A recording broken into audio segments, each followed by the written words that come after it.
Hello and welcome to Casi-rusco University. In this video, we'll show you how to parse PIV or TWIC card data. Now, we assume in this video that you have XPressEntry installed, which you see in the middle of my screen here, that you have your handheld installed and connected, which you see on the far right of my screen. Now, in this video, we'll also need a TWIC card. It's a special card that you must have been administered by your agency, and we're going to be showing you how to read the different kinds of data on that card. And the very first thing we want to check is our weekend format data.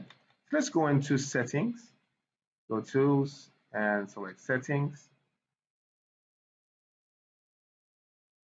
And I want to go into the weekend format here. And on the weekend format, you're looking for PIV 200. And that is a special format we've already created for the TWIC card, and the only side of this format that is necessary is the output, because we're not interpreting the data here, but we're doing that at this point of the format. Once you have your format tapped down, let us go into the handheld, and the next thing we want to do is to ensure that we're able to read the card. It's a special type of card, so you need the firmware from TWIC. You can ask any of the sales or support team, and we're going to send you the firmware. Alternatively, you can actually upload the firmware directly from your Keylink if you're connected to the internet. So I'll show you how to do that. So let's go into Keylink, and you want to hit config. And once you hit config, it's going to ask you if you want to configure locally or online. Now, if you have the firmware file on your device, you can do this locally, or if you don't have it on your device where your device is connected to the internet, then you can do it online. So let's do it online in this case.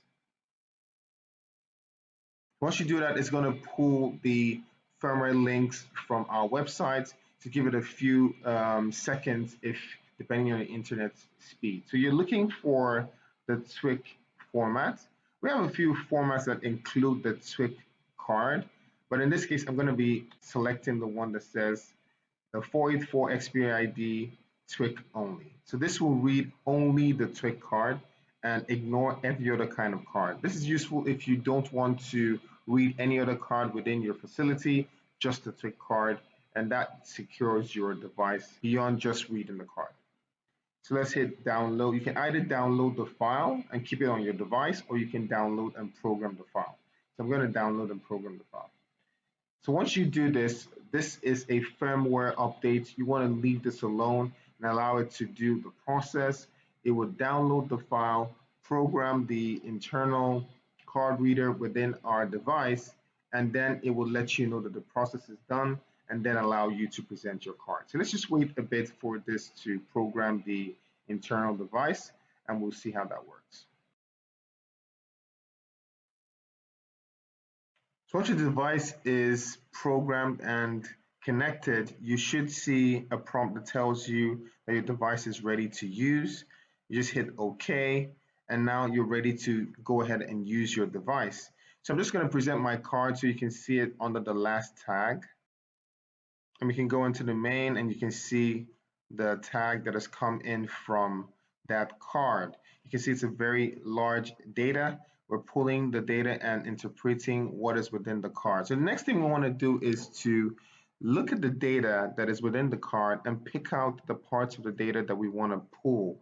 You may want to display the personnel identifier, which is pasted on the card, or many other types of data that is within the TWIC card. So to do that, let us go back into device. That is this link here. And we want to select terminal. Once you hit terminal, it will take you to this section of Keylink, and you want to connect to our internal hardware, the card reader. And once it says serial connected, you want to send a command that tells the reader to go into a debug mode so they can show you every data that comes out of the card reads. We're going to hit D and hit send. And once you do that, we can now go ahead and present the badge. And once you present the badge, the data is going to show right at the bottom. So you want to scroll. And as you can see, we have a lot of data and it will show you the data that you can pull out of the card. You can see the agency code, the system code, the credential number. And if you can see on our end, the default is a combination of the agency code, the system code, and the credential number. So if you can see here, the agency code is 7500, and the system code is 0000, and the credential number is 423987. So if you go back into XPressEntry just as a test, and we present that badge, we're expecting to see that combination of numbers. So we're going to present the badge. I'm going to present the badge now. And as you can see, 7500, 4 zeros, 423987, just what we saw on the terminal. So I'm just going to go back into the terminal, and I'll just go back here. And now I want to pick out one of the data, the personal identifier. So just go there and click D again. I need to connect the serial and send this debug. And then I'm going to present my badge again.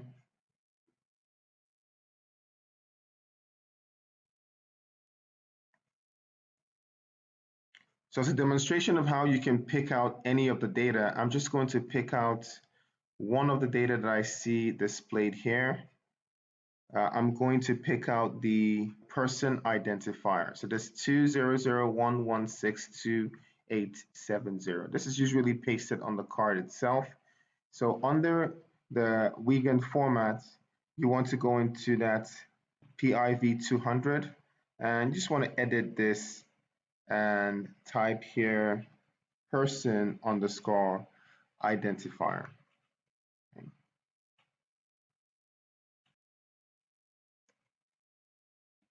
And hit save.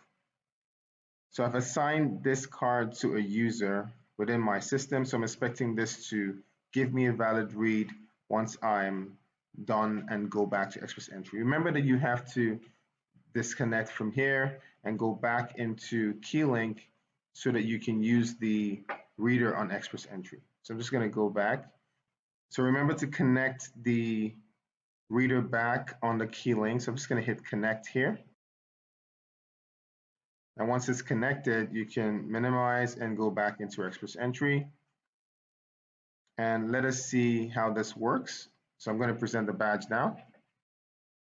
And as you can see, that badge number is now valid and it's read from the card. Remember that there's lots of data on the TWIC card, and you can pick out any of the data you want depending on what your system wants to display or how you want to filter out your users. Now this brings an end to the demonstration of this video. Please feel free to reach out to us at helpdesk@Talaris.com for any technical queries, or sales@Talaris.com for any product inquiries. Thank you.